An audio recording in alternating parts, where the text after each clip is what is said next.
Today we're going to discuss how the United States got involved in World War I, what impact that had on the home front in the United States, Wilson's 14 points in his League of Nations, and also the end of the war.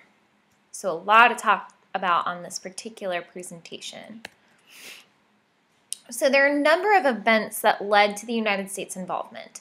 As we discussed earlier, the stance that the United States originally took was to not get involved, to stay neutral. They didn't want to get involved in something that would cause death to their own people, and they also wanted to follow the precedent that if it's not directly affecting them, don't get involved. So one event that started to anger American citizens was when a British passenger ship was sank by a German U-boat in the Atlantic, and 128 Americans died on that ship. And that's why a lot of Americans were angered by that and blamed Germany. Also, the British intercepted a telegram that stated that the Germans had a plan to try to get Mexico on their side by promising them that they could get back the territory that they lost in the Mexican-American War, particularly Texas, New Mexico, and Arizona. So the thought that some of our land was at stake when we aren't involved definitely caused even more anger to increase. So there's a lot of anger built up about United States involvement and why they're not getting involved with the war while Germany has killed some of our people and also threatened to take our land. But the United States didn't want to join the effort when one of the major proponents in the war, one of the major people on the Ally side was Tsar Nicholas II, who's considered a very brutal, absolute monarch. So everything that he said went. He was in charge of every aspect. But the Russian people rose up and through the Russian Revolution were able to overthrow Tsar Nicholas. So this was seen as the one last thing that kept the United States from getting involved was now out of the way. Wilson issues his declaration of war to Congress and asks them to declare war on April 2nd, 1917. He said that if we did not go to war, that we would be risking all democracy in the world and putting all the rights of nations at risk. So he really put this on the fact that this was a world issue, not only a United States issue, when he declared war for Congress. And this is going to be very debatable. We'll take a look at that in class and what people thought of Wilson's declaration of war. The first American troops won't reach Europe until June 1917, so a couple months after the declaration of war. And they weren't ready for combat, but just their presence boosted the French morale. So the French were really downtrodden by all of the brutal attacks on the Western Front, but seeing the Americans come in really helped with that. But it didn't really help. The Allies continued to decline, so they were really losing at this point. And Russia eventually pulled out of the war. The reason that they pulled out is after the Russian Revolution, they had a new leader, Vladimir Lenin, and he agreed with a German thinker named Karl Marx. And Karl Marx is kind of like the founder of communism. So he agreed to make peace with Germany because he had that relationship with Marx. This was a huge setback for the Allies. Russia was a very powerful country with lots of people in a good position surrounding Germany. So this really felt like it was a poor move for the Allies. So what was going on in the United States during this time? President Wilson really wanted to put everything, the industry, the economy, agriculture, behind the war effort. So he put a couple things in place to make sure that that would happen.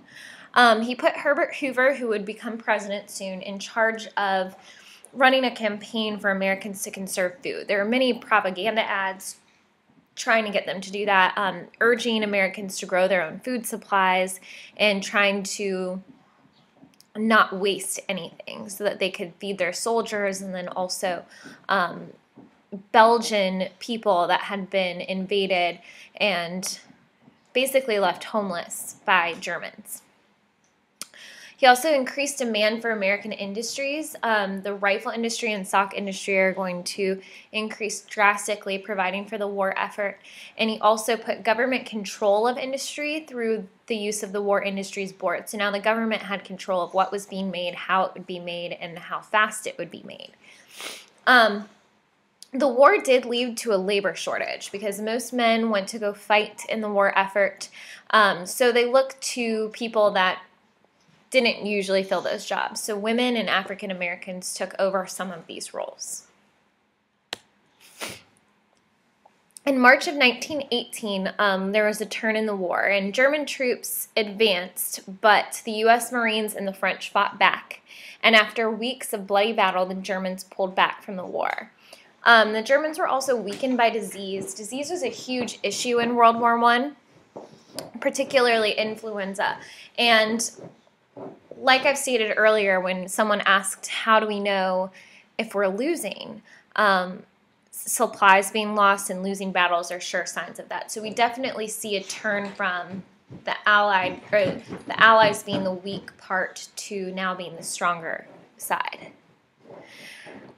After the Germans realized that the cause had been lost, they called for an armistice, which is basically to stop the fighting in order to start talking about peace. France and Britain in this peace talks told Germany to pull out of the Western Front, so they begin to leave that border of France and Germany.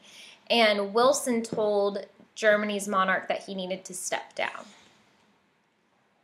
Wilson is going to be very involved with the ending of the war, even though he was only personally involved for the last year of it. Wilson had a peace proposal that he hoped would prevent all war. So he really wanted to end all strife for humanity. And his peace proposal is what we call the 14 points. It's going to discuss the factors that led to this war, the territorial issues, so that imperialism factor that arrived from war, and then try to set up an international peace organization that he calls the League of Nations. We'll take a look at this in more detail in class.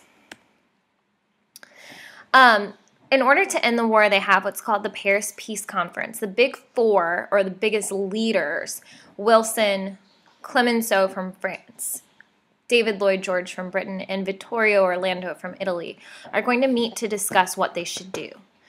Clemenceau, George, and Orlando all want to punish Germany to ensure that it would not threaten its neighbors again, so the countries that are directly surrounding Germany. Wilson didn't agree with this. He was more like the peaceful guy. He didn't want to punish anybody. So what they did in the Treaty of Versailles, that's the name of the treaty that ends World War I, they're going to take away German land and strip them of their colonies.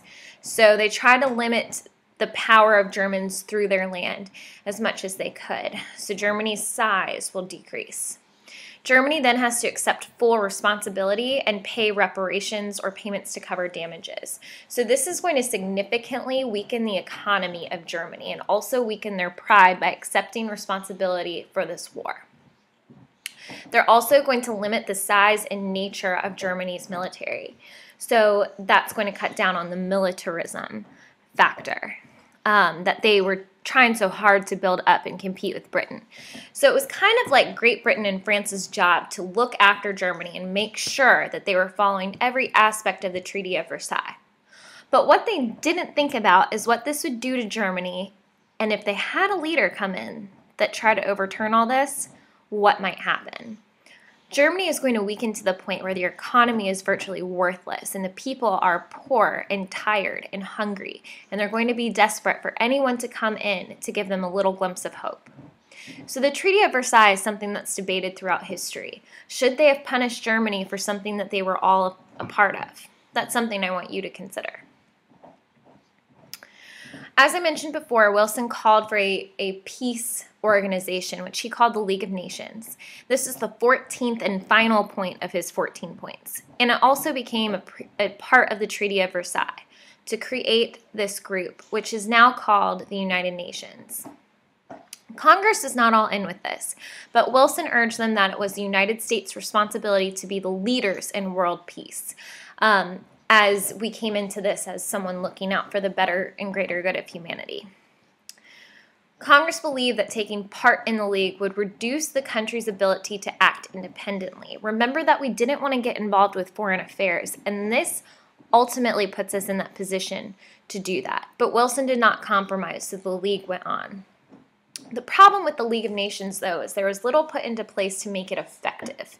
So over time, it's going to change to a more effective group.